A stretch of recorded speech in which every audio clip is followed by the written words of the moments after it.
Que tu presencia permanezca, que continúe aquí. Y bendito Dios, sé tú el que hables a tu pueblo, que tu pueblo comprenda, sepa, conozca hoy que tú vives y reinas.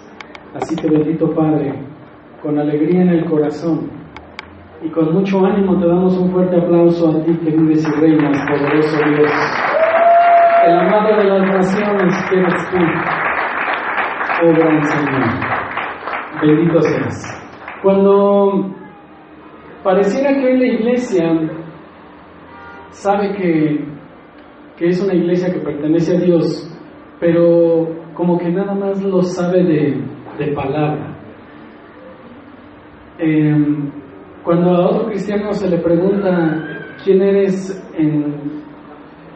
en Cristo, él dice, pues yo soy un hijo de Dios.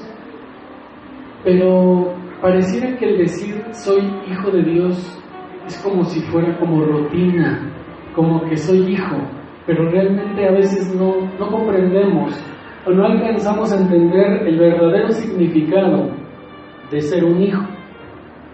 Vamos a leer la palabra de Dios en el libro de Mateo, en el capítulo 25, verso 31. Y hoy vamos a aprender cómo o qué significa ser hijo de Dios, lo que conlleva, pero yo creo que más que esto vamos a entender de dónde venimos, por qué hemos venido, para qué, quién nos trajo, quiénes somos en Dios, qué significado tenemos en Dios, para qué. A veces como cristianos decimos, pues yo sé que Dios me ama, pero me estoy yendo mal. Yo sé que Dios me ama, pero ¿por qué me suceden estas cosas?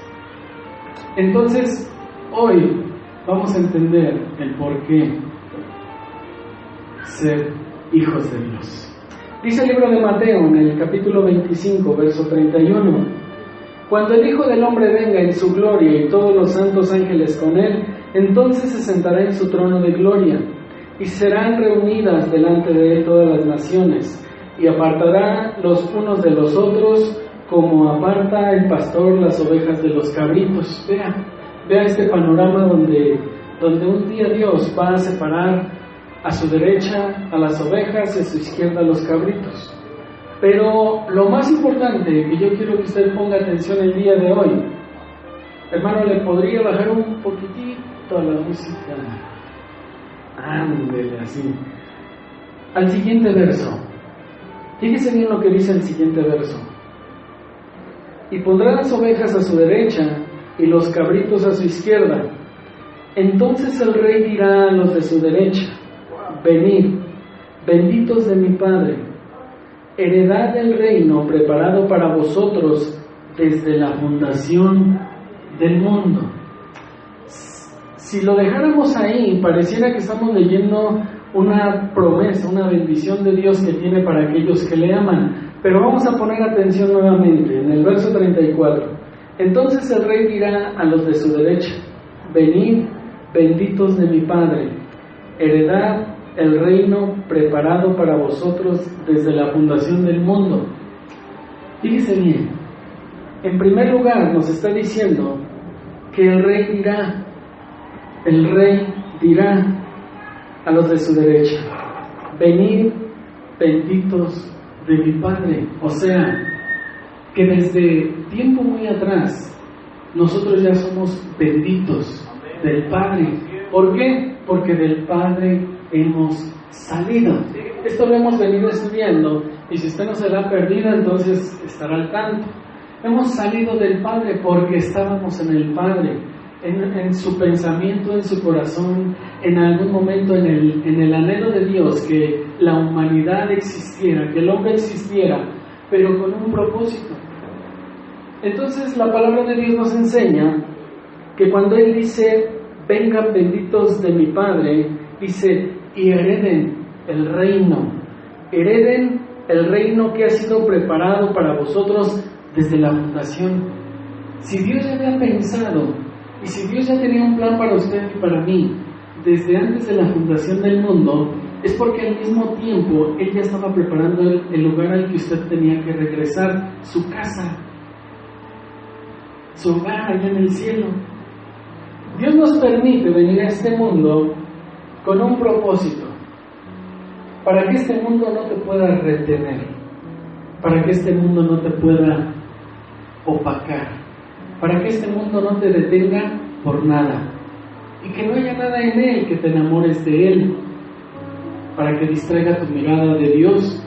Dios nos deja salir, pero al mismo tiempo que te deja salir, Él ya te capacitó y ha puesto todas las herramientas para que tú vengas a este mundo y las tomes y puedas cruzar tanto barreras, obstáculos, todo lo que pueda venir a tu vida, pero con el propósito de regresar. Porque Él está contemplando en esta palabra a un grupo que va a estar a su derecha, al cual le va a decir: vengan, benditos de mi Padre, hereden el reino que ha sido preparado por Dios desde la fundación del mundo. Es como cuando usted va y pide trabajo. Antes de ir a pedir un trabajo, usted no tiene nada y se las ve duras y no sabe cómo llevar el alimento y no sabe cómo hacerle para comprar los uniformes y los útiles, y que la cuota y que la luz y el teléfono, y usted se las ve muy difíciles. Cuando usted adquiere un trabajo, en el trabajo le dicen: a partir de hoy tú ya perteneces a esta empresa, pero tú vas a ser acreedor a un sueldo de 15,000 pesos a la semana. Vas a tener vales al mes de 2,000 pesos. Bonos cada semana, uniformes, horas extras. Y cuando usted empieza a ver lo que va a obtener de ese trabajo, le emocionaría. Amén. Porque usted diría: ahora sí va a haber para los frijoles, ahora sí va a haber para pagar el teléfono, ahora sí va a haber para cubrir las necesidades. Y usted entra en un estado de confianza y agradecimiento por lo que va a obtener a partir de ese momento, por ese buen trabajo que usted ha obtenido. Cuando hablo de los hijos de Dios, hablo de los hijos de Dios, pero pareciera que es solamente el nombre, porque los hijos de Dios no viven como hijos, no saben a lo que son merecedores, no saben lo que tienen en Dios. ¿Quién sabía que hemos salido de Dios? El Hijo nos ha dado una gran enseñanza desde el momento que salió del Padre. Y vino y caminó en este mundo, y una de sus grandes enseñanzas, muchos dirán: sí, murió por nosotros y pagó por nosotros con precio de sangre. Pero ¿sabe quién detuvo a Jesús? Yo pregunto, ¿quién lo detuvo? ¿Los escribas y fariseos lo detuvieron? No. ¿Pilatos? ¿La cruz lo detuvo? No lo detuvo. ¿Satanás lo detuvo? No lo detuvo. A Jesús nadie lo detuvo. ¿Y sabe por qué nadie lo detuvo? Porque Él quería que usted y yo aprendiéramos que como hijos nadie nos puede detener. ¿La muerte nos detendrá? No, porque somos eternos en Él. Voy de regreso a mi casa. Pero usted y yo necesitamos saber lo que tenemos en Dios y a lo que somos merecedores. Acompáñenme al libro de Romanos, capítulo 8, y vean lo que dice la Escritura. El libro de Romanos, en el capítulo 8, verso 29, dice: porque a los que antes conoció, fíjese bien, porque es la palabra la que habla, porque a los que antes conoció también los predestinó para que fuesen hechos conforme a la imagen de su Hijo, para que Él sea el primogénito de muchos hermanos. Y a los que predestinó, a estos también llamó. Y a los que llamó, a estos también justificó. Y a los que justificó, a estos también glorificó. ¡Wow! Bendita palabra de Dios, que usted y yo debemos de conocer. que usted y yo debemos de estudiar, que usted y yo debemos meditar de día y de noche, para saber a lo que tenemos derecho en Dios, para saber y ser de los que van a estar a la derecha, y que nos pueda decir: vengan, benditos de mi Padre, hereden el reino preparado desde antes de la fundación, porque aquí dice, porque a los que antes conoció, a mí me conoce, por eso me envió. A usted lo conoce, por eso me envió, y por eso usted está aquí. Y no es casualidad que esté usted aquí, porque dice la palabra que si a usted lo llamó, que si a usted lo ha predestinado, es porque lo llamó también. Y si lo ha llamado, lo ha justificado, para que sea acepto delante de su presencia de Dios. Y al mismo tiempo que lo justifica, también lo glorifica. Bendito Dios. Ve ahí mismo en Romanos 9:11, la palabra dice: pues no habían aún nacido, ni habían hecho aún ni bien ni mal, para que el propósito de Dios conforme a la elección permaneciese, no por las obras, sino por el que llama. Usted está aquí porque ha sido llamado, predestinado, justificado, glorificado, y un hogar le está esperando. Un tiempo en Dios le está esperando para que usted sea llamado a ser puesto a la derecha del Padre y a su gloria. Entonces, como hijos, empezamos a conocer lo que tenemos en Dios, a lo que somos merecedores, lo que Él está esperando de nosotros. Usted y yo hemos aprendido que Él está esperando nuestro regreso a casa. Que no nacimos por nacer. Viejo, estoy embarazada, pues ya ni modo. No, Dios te puso ahí, si fue tu caso. Nadie nace por nacer. El que tiene vida es porque Dios se la dio. Y si te la dio, tu vida debe de ser abundante en Dios. En Dios y para Dios. Acompáñame al libro de Efesios. Y yo quiero que la Biblia sea la que te hable hoy. El libro de Efesios, en el capítulo 1, verso 4, dice: según nos escogió en Él antes de la fundación del mundo, para que fuésemos santos y sin mancha delante de Él. ¿Ya vio? Hermanos, que es bien difícil, pero Él ya nos escogió santos. O sea, tú ya eres santo. Si la muerte a Jesús no lo retuvo, ni el pecado, ni nada, a ti tampoco. A ti el pecado no puede vencerte a ti, ni puede estar sobre de ti, ni las circunstancias por encima de ti. Tú tienes que estar siempre arriba, porque el que está contigo es mejor, y es el que te llamó, y el que te llama a santidad. Según nos escogió Él antes de la fundación del mundo, para que fuésemos santos y sin mancha delante de Él. Sí se puede vivir en santidad y sin mancha delante de Él.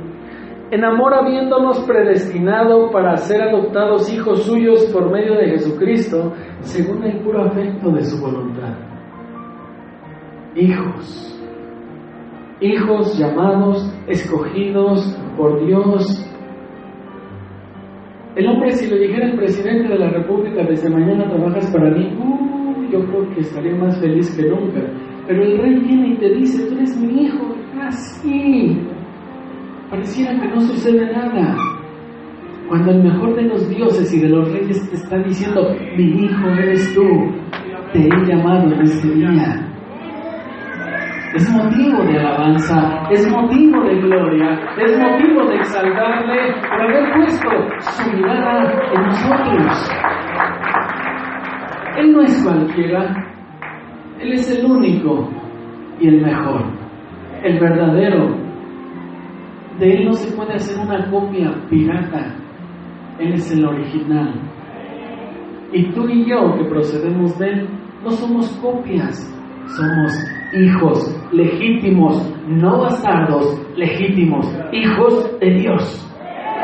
Bendito sea su nombre. Y si eso te pareciera poco, escucha. Dice el verso 6 de Efesios: para alabanza y gloria de su gracia, por la cual nos hizo aceptos al amado, nos dio aceptación al amado. Y si eso fuera poco, en quien tenemos redención por su sangre, el perdón de pecados, según las riquezas de su gracia. Y si aún eso pareciera poco para ti, ¿qué te hizo sobreabundar para que con nosotros en sabiduría, en toda sabiduría e inteligencia? Hermano, a mí no se me pega la palabra, sí se te pega. Dios ya te dio sabiduría, ya te dio inteligencia, te mandó al mundo para vencer en el mundo, te ha rodeado de bendición para que tú la tomes, la hagas tuya y crezcas y crezcas. No me encuentro en la palabra de Dios un verso que diga que los hermanos o los que siguen a Dios o los que están fundamentados en Dios no pueden crecer. Para ellos, para ti, para mí, ha sido dada la sabiduría y la inteligencia. Y si eso te pareciera poco, dice el 9, dándonos a conocer el misterio de su voluntad, según su beneplácito, el cual se había propuesto en sí mismo, de reunir todas las cosas en Cristo, en la dispensación del cumplimiento de los tiempos, así que las que están en los cielos como las que están en la tierra. Y si tú terminas de leer todo ese capítulo, te va a enseñar todo lo que Dios te ha dado. En Él asimismo tuvimos herencia, habiendo sido predestinados conforme al propósito del que hace todas las cosas según el designio de su voluntad. ¿O acaso no cantamos herencia? ¿O nada más la canta por cantar? Herencia es, usted es heredero de un rey, que es su padre. Pero es Dios, hermano. Sí, pero es tu padre. Él mismo te lo está diciendo: eres mi hijo. Y el que es hijo es heredero. Y si usted no tiene un padre aquí en la tierra, pues tiene el mejor, y de él va a heredar. Mucho está haciendo para tenerle un hogar allá. Mucho está haciendo por darle todo en este mundo, para que crezca en sabiduría e inteligencia, para que haya sido llamado. El simple hecho de ser llamado es porque Dios cree en usted, de que usted es capaz, de que usted puede. Aunque las circunstancias del mundo digan lo contrario. En la cruz las circunstancias decían: Jesús fue derrotado, pero no, Él venció y exhibió al diablo en la cruz, lo avergonzó y dijo: a mí nada me detiene, y así como yo resucito al tercer día, mis hijos resucitarán para vida eterna en el nombre de Jesús. Hazlo fuerte.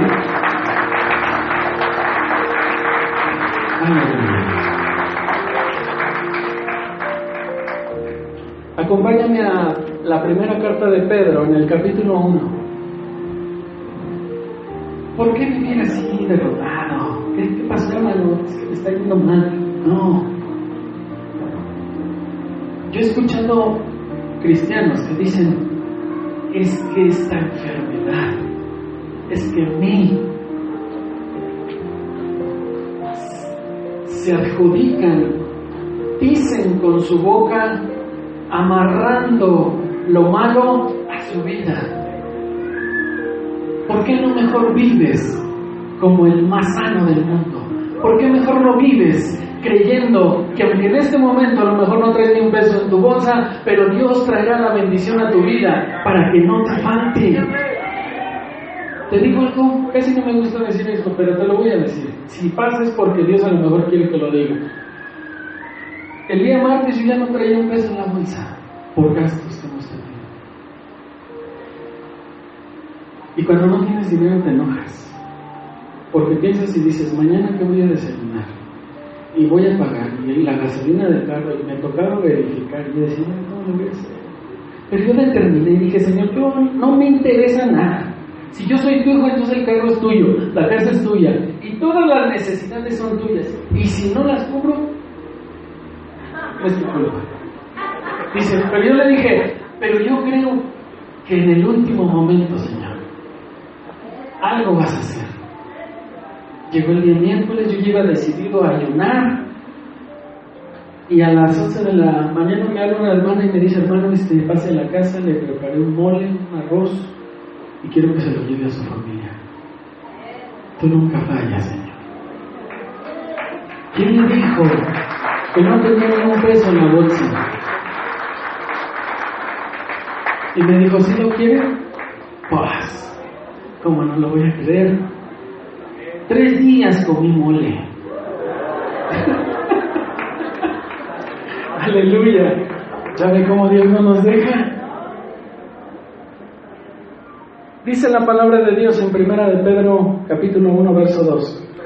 Elegidos según la presencia de Dios Padre en santificación del Espíritu, para obedecer y ser rociados con la sangre de Jesucristo, gracia y paz os sean multiplicadas. ¿Qué más quieren? Lo tienen todo. Yo veo que lo tienen todo. Yo veo lo que Dios le está dando, le está ofreciendo a usted. Usted nada más tiene que buscarle y obedecer. ¿Será difícil? ¿Será difícil pagar el precio del tiempo, de la dedicación a Él? Con este verso lo tiene usted todo. Ya fue elegido según la presencia de Dios Padre, en santificación del Espíritu, para obedecer, dice, y todavía ser rociados con su sangre. Usted anda en la calle donde ande, y el mundo espiritual, los chamuquines, las jerarquías de diablos, chamucos, lo que sean, ven y andan buscando siempre a los débiles. Pero cuando ven a alguien que lo cubre la sangre de Cristo, dicen, con ese ni te metas. Vamos con aquel que ni siquiera tiene gota de Dios. A ese vamos a devorarlo, a ese vamos a comernos, a ese vamos a destruir. Pero si usted y yo somos parte y somos hijos, entonces la sangre de Cristo dice que ha sido rociada en nosotros. ¿A qué le tienes miedo? ¿Acaso no dice el salmista, en el día que temo, en ti confío? ¿De quién temeré?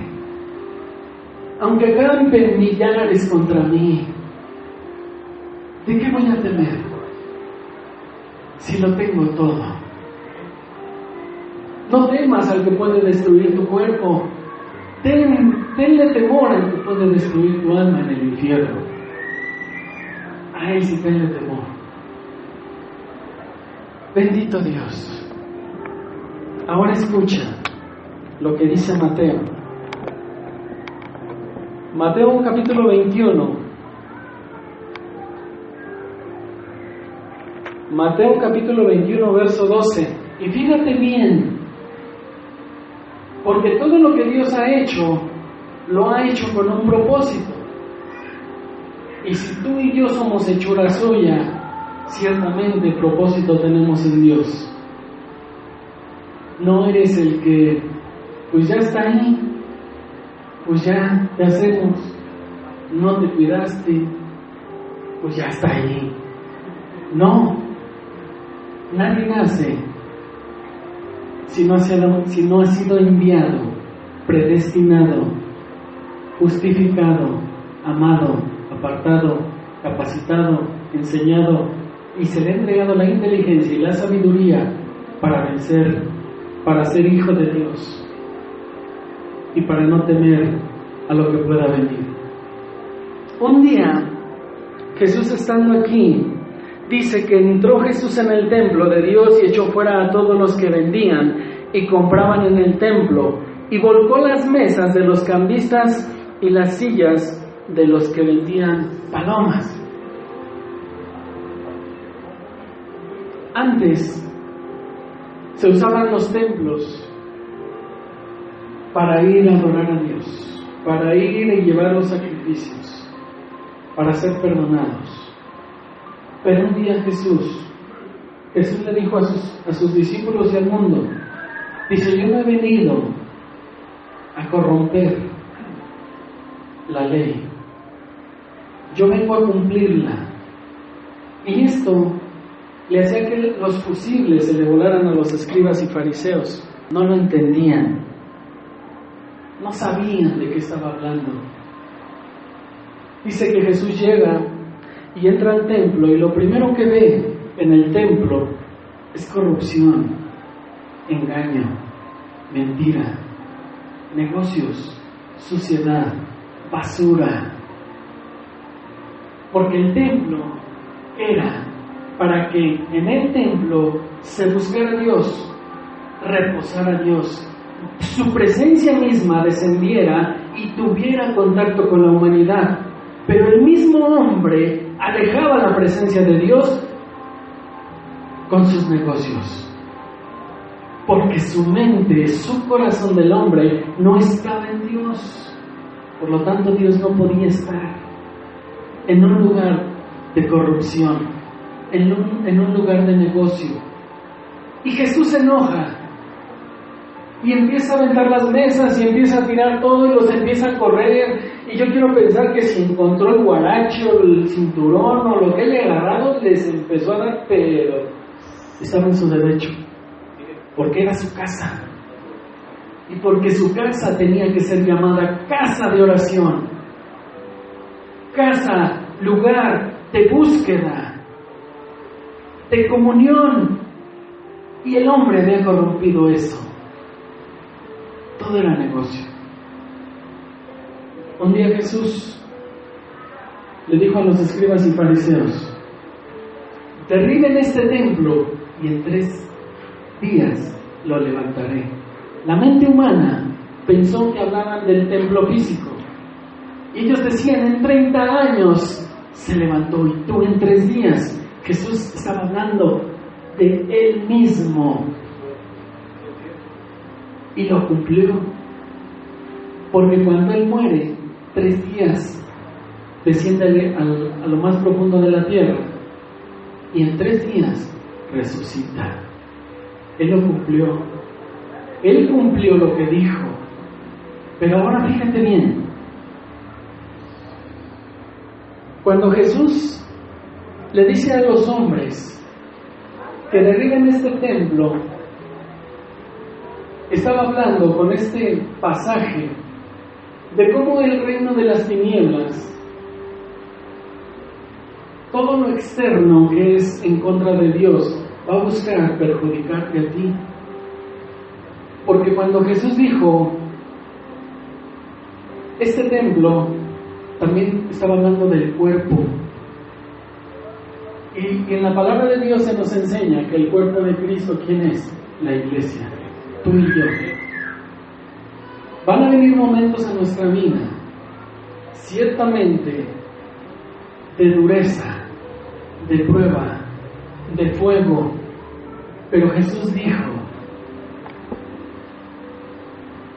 3 días, en 3 días lo levantaré. Jesús anuncia que Él, como Dios, resucita, pero Él promete que tú y yo jamás estaremos caídos. La palabra de Dios enseña que el justo cae 7 veces, pero 7 veces se levanta. Y no se va a levantar porque Él quiera, porque Dios lo ha prometido. El mundo espiritual se va a levantar para querernos derribar, y quizás 3 días estaremos por los suelos, pero al 3er día seremos levantados como Jesús resucitó, para alabanza y gloria de su poderoso nombre. ¡Aleluya! ¡Dáselo fuerte!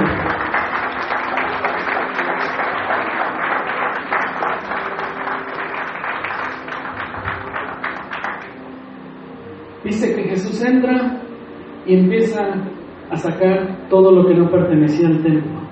Cuando Dios viene y te llama, Él ya prometió que va a limpiar tu templo.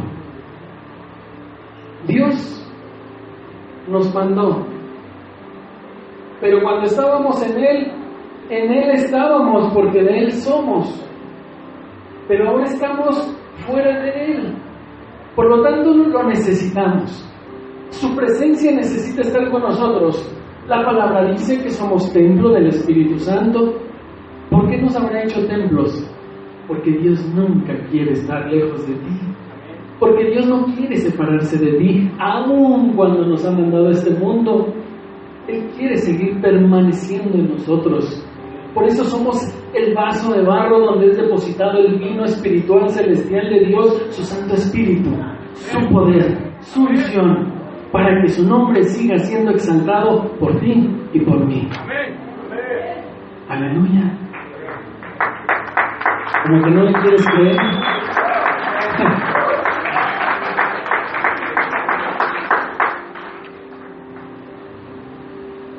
Los mercaderes en el templo representan todo cuanto malo pueda llegar a tu vida.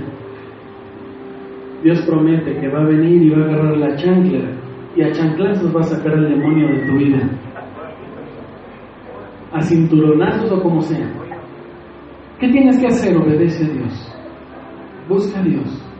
Y Él se va a encargar de limpiarte, purificarte, prepararte para que ese día podamos estar allá, a la derecha, a la diestra del Padre.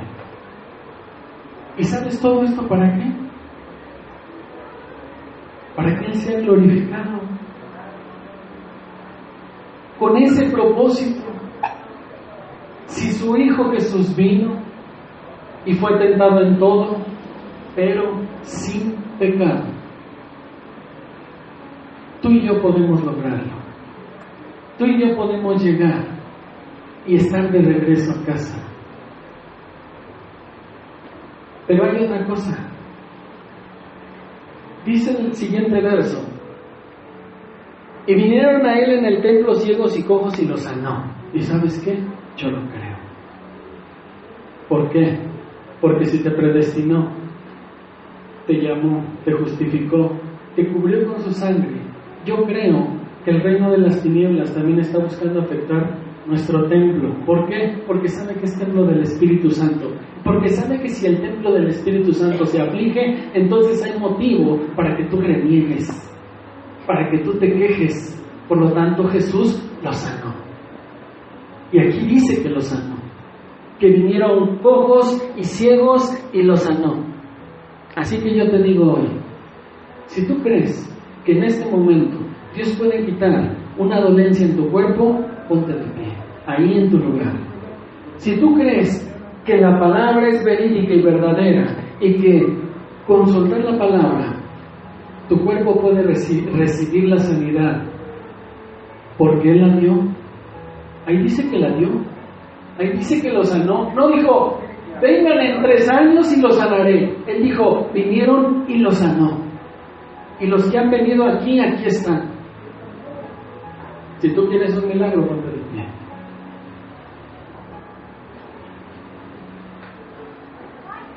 Y si tú no crees, entonces levanta tu mano derecha y vamos a soltar la palabra. Bendito Dios, te damos gracias por este momento. Y creemos, bendito Padre, que hemos sido predestinados, llamados, preparados por ti para alabanza y gloria de tu nombre. Pero ahora ve, Padre, tu pueblo, como dice tu palabra, que después de haber sacado a los mercaderes cambistas del templo, después de haber limpiado el templo, entonces, Padre Santo, dice que vinieron los ciegos y los cojos y tú los sanaste. Y si nosotros somos hijos, entonces también creemos que somos los poseedores de la unción y soltamos ahora en este momento para todos aquellos que de corazón te lo piden y que de corazón han entendido que tú eres Dios. Soltamos la palabra de sanidad de acuerdo a su fe y conforme a tus riquezas en gloria, creyendo que tú eres Dios. Bendito sea tu santo nombre. Que la iglesia reciba tu sanidad en el nombre de Jesús. Sean sanos por el poder del Espíritu de Dios y en el nombre que es sobre todo nombre, Jesús. Aleluya. Dale un fuerte aplauso a Dios, porque Él vive y reina. Gracias a Dios.